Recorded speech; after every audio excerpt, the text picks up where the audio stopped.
ፊልሙ የሚጀምረው ምድር የመጨረሻ እስትንፋሷን እየወሰደች ባለችበት ዘመን ነው። ዓለም በከፍተኛ የምግብ እጥረት፣ በድርቅና በበሽታ ብላይ ተመታለች። የሰው ልጅ ቴክኖሎጂና የጠፈር ምርምር ትቶ ራሱን ለመመገብ ብቻ የሚፍጨረጨርበት አስከፊ ወቅት ነው። እዚህ ጋር ነው ዋናውን ገጸ ባህሪ ኩፐርን የምናገኘው። ኩፐር የቀድሞ የናሳ ድንቅ ፓይለትና መሐንዲስ ቢሆንም አሁን ግን የሁለት ልጆች አባትና የእርሻ ሥራ የሚያከናውን ምስኪን ገበሬ ሆኗል። ኩፐር ዓለም ወደ ኋላ እየተመለሰች መሆኗንና የልጆቹ የወደፊት ተስፋቸው መበላሸቱ በጥብቅ ያስጨንቀዋል። የኩፐር የ10 ዓመት ልጅ መርፍ በክፍሏ ውስጥ እንግዳ የሆኑ ነገሮች እንደሚከሰቱ ትናገራለች። በመጽሐፍ መደርደሪያው ላይ ያሉ መጽሐፍት ያለምንም ምክንያት መሬት ላይ ይወድቃሉ። አንድ ቀን ግን ታላቅ የአሸዋ ማዕበል ደስት ስቶርም አካባቢውን ይውጠዋል። ኩፐርና መርፍ ወደ ክፍሉ ሲገቡ በአሸዋው መሃል ክፍት በሆነ መስኮት በኩል የገባው አቧራ መሬት ላይ ልዩ የሆኑ መስመሮችን ሰርቶ ያዩታል። ኩፐር ይህ እንደ ማንኛውም ተራ ነገር ሳይሆን በስበት ኃይል ግራቪቲ ምክንያት የተፈጠረ የኮድ መልእክት መሆኑን ይረዳል። ኮዱን ሲፈታውም የአንድ ቦታ ጂኦግራፊያዊ መጋጠሚያ ኮኦርዲኔት ይሰጠዋል። ኩፐር የማወቅ ጉጉቱ ስለጨመረ መጋጠሚያው ወደሚያሳየው ቦታ በጭነት መኪናው ይጓዛል። መርፍም ሳትነግረው መኪና ውስጥ ተደብቃ አብራው ትሄዳለች። መጋጠሚያው ያደረሳቸው በጣም ጥብቅ ጥበቃ ወደሚደረግለትና በሚስጥር ወደሚጠበቅ የአጥር ግቢ ነው። እዚያም እንደደረሱ በደህንነቶች ተይዘው ምርመራ ይደረግባቸዋል።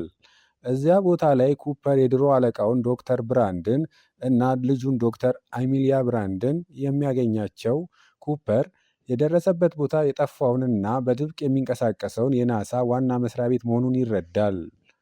ዶክተር ብራንድ ለኩፐር የነገሩት እውነት አስደንጋጭ ነበር። ምድር ካሁን በኋላ የሰው ልጅ ልትሸከም አትችልም። በኦክስጅን እጥረትና በምግብ እጦት ምክንያት አሁን ያለው ትውልድ የምድር የመጨረሻው ትውልድ ይሆናል ብለው ይነግሩታል። ናሳ የሰው ልጅ ለማዳን ለዓመታት በሚስጥር ሲሰራ የነበረውን የላዛሩስ ተልዕኮ ለኩፐር ይገልጡለታል። ከ3 አስርተ ዓመታት በፊት በሳተርን ፕላኔት አቅራቢያ ዋርም ሆል ተከስቷል። ይህ ጉድጓድ የሰው ልጅ ሊኖርባቸው የሚችሉ አዳዲስ ፕላኔቶች ወደሚገኙበት ሌላ ጋላክሲ የሚወስድ አቋራጭ መንገድ ነው። ናሳ 2 እቅዶች አሉት።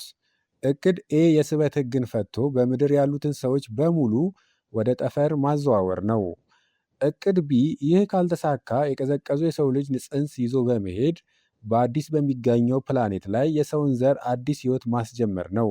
ናሳ ቀደም ሲል 12 ተመራማሪዎችን ወደዚያ የላከ ሲሆን 3ቱ ተስፋ ሰጪ የሆኑ ፕላኔቶችን አግኝተው መልካም መልእክት እያስተላለፉ ነው።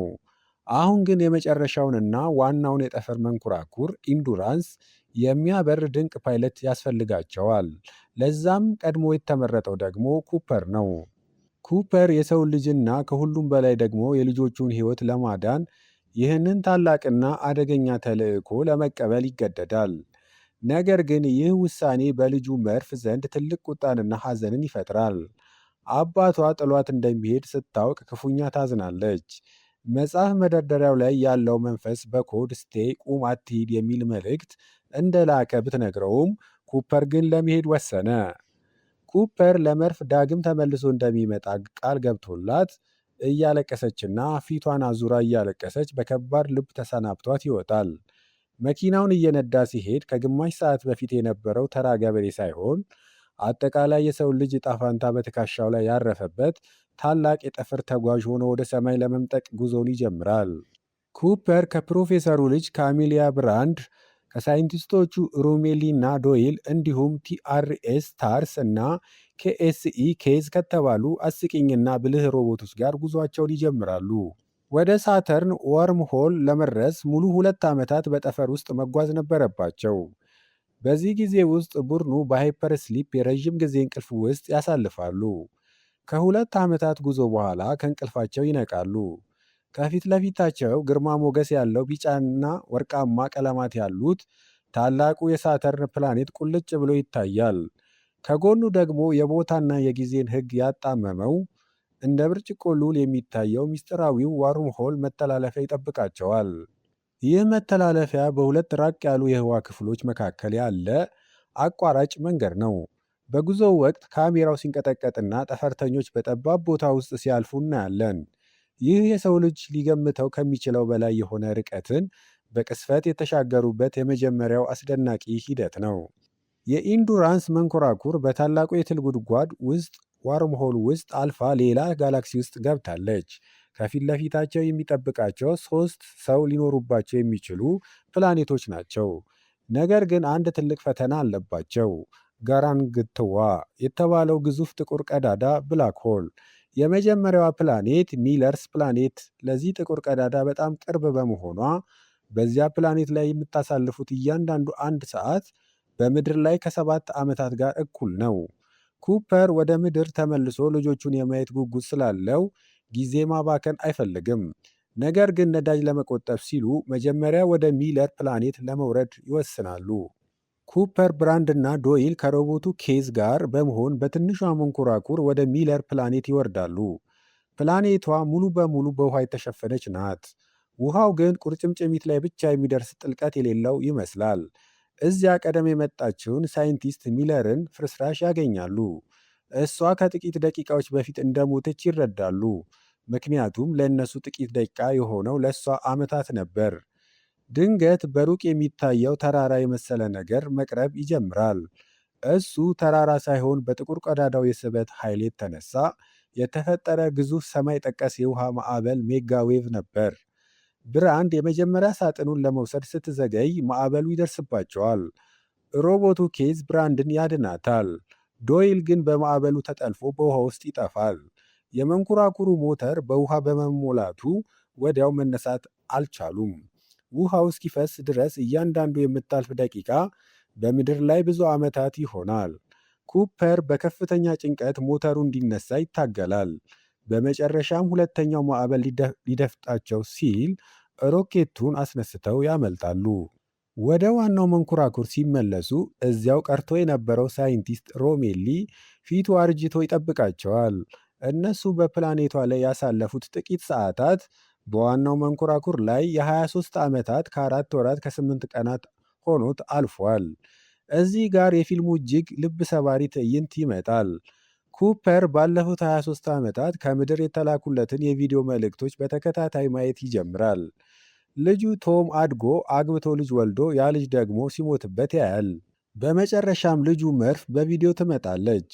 አሁን እሷ ኩፐር ምድርን ጥሎ ሲሄድ የነበረበትን ተመሳሳይ ዕድሜ 35 ዓመት ሞልቷታል። መርፍ በለቅሶና በቁጭት ሁና መልእክት ታስተላልፋለች። ዛሬ የኔ ልደት ነው። አንተ የነበርክበት ዕድሜ ላይ ደረስኩ። አሁን ግን ብትመጣም ከኔ ታንሳለህ። መቼም አትመለስም ማለት ነው ስትል ትጠይቃለች።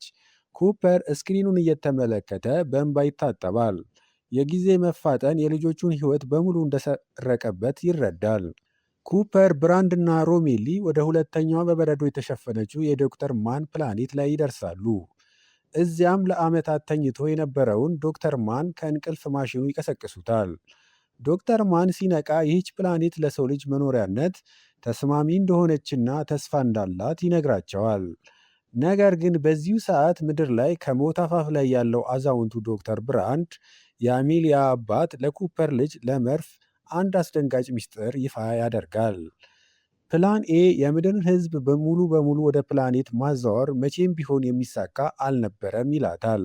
ምክንያቱም የስበት ኃይልን ቀመር ግራቪቲ ኢኩዌሽን ሙሉ በሙሉ ለመፍታት በጥቁር ቀዳዳ ብላክ ሆል ውስጥ ያለ ማድረጃ ኳንተም ዳታ ያስፈልግ ነበር። እሱ ደግሞ የማይቻል ስለመሰለው ዋናው እቅድ ፕላን ቢ የሰው ልጅ ሽሎች ጽንሶችን ብቻ ይዞ አዲስ ስልጣኔ መመስረትና የምድርን ሕዝብ እዚያው መተው ነበር። መርፍ ይህንን ስታውቅ አባቷ ኩፐር እሷን ጥሏት ሊሞት እንደሄደ በማሰብ በጣም ታዝናለች፣ ትቆጣለችም። ይህ በእንዲህ እንዳለ በማን ፕላኔት ላይ ዶክተር ማን የዋሸው ውሸት ይጋለጣል። ፕላኔቷ ሙሉ በሙሉ መርዛማና ለሰው ልጅ የማትስማማ ናት። እርዳታ ፍለጋ ሲል ብቻ ነው የውሸት መረጃ የላከው።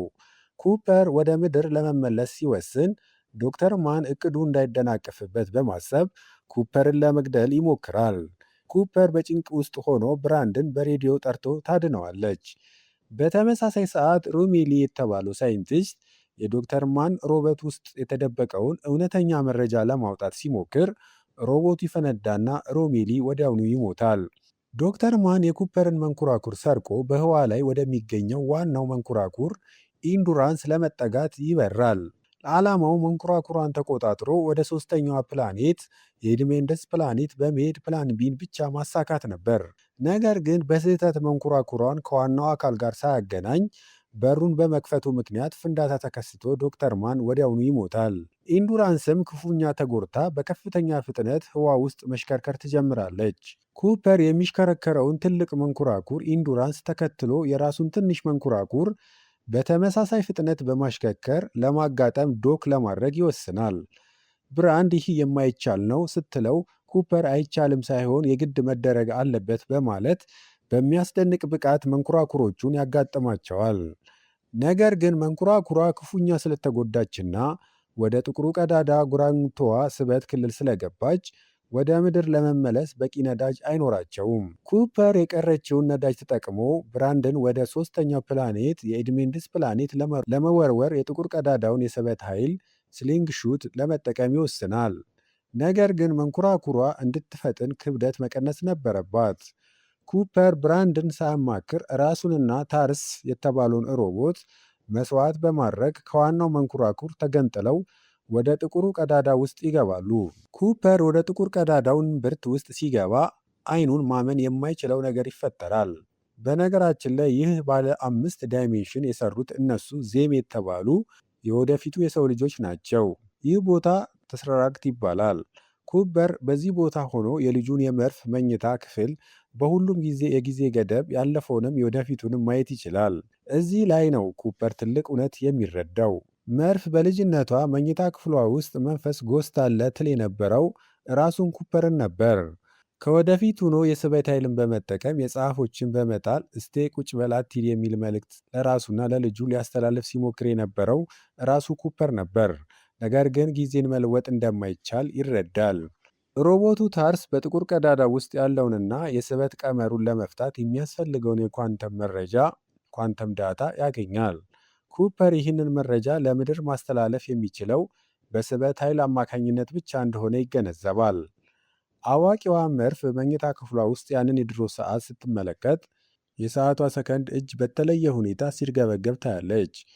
ኩፐር በሙርስ ኮድ በመጠቀም የኳንተም መረጃውን በሰዓቷ ሰከንድ እጅ ላይ እየቀረጸላት ነበር።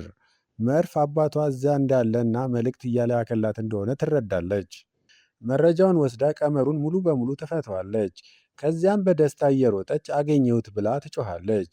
የምድር ሕዝብ የሚድንበት መንገድ ተገኘ። መልእክቱ ከተላለፈ በኋላ ቴስትራክት ይዘጋል። ኩፐር በህዋ ላይ ራሱን ስቶ ሲንሳፈፍ ይቆያል። ከብዙ ዓመታት በኋላ በሱ ሰዓት ጥቂት ደቂቃዎች ቢሆንም በምድር ሰዓት ግን 90 ዓመታት አልፈዋል። ኩፐር ሲነቃ ትልቅ የህዋ ጣቢያ ውስጥ ነው። ይህ ጣቢያ የልጁን ስም ተሰጥቶታል። ኩፐር ስቴሽን ተብሎ እየተጠራ ነው። እዚያም ኩፐር በዕድሜ በጣም የገፋችውንና ልትሞት አፍታ የቀራትን ልጁን መርፍን ያገኛታል። እሱ ገና ወጣት ሲሆን እሷ ግን አሮጊት ሆናለች። መርፍ አባቷን እቅፍ አድርጋ ዶክተሮቹን እንደማትመጣ ነግረውኝ ነበር፣ እኔ ግን ቃልህን እንደምትጠብቅ አውቅ ነበር ትለዋለች። በመጨረሻም አንድ የወላጅ የልጁን ሞት ማየት የለበትም፣ ወደ አሜሊያ ብራንድ ሂድ ብላ ታሰናብተዋለች። ፊልሙ የሚጠናቀቀው ኩፐር ታርስን ይዞ በሩቅ ፕላኔት ላይ ብቻውን አዲስ የሰው ልጅ ማህበረሰብ ለመመስረት እየሰራች ያለችውን ኤሚሊያ ብራንድን ፍለጋ በድጋሚ ወደ ህዋ ሲጓዝ በማሳየት ነው።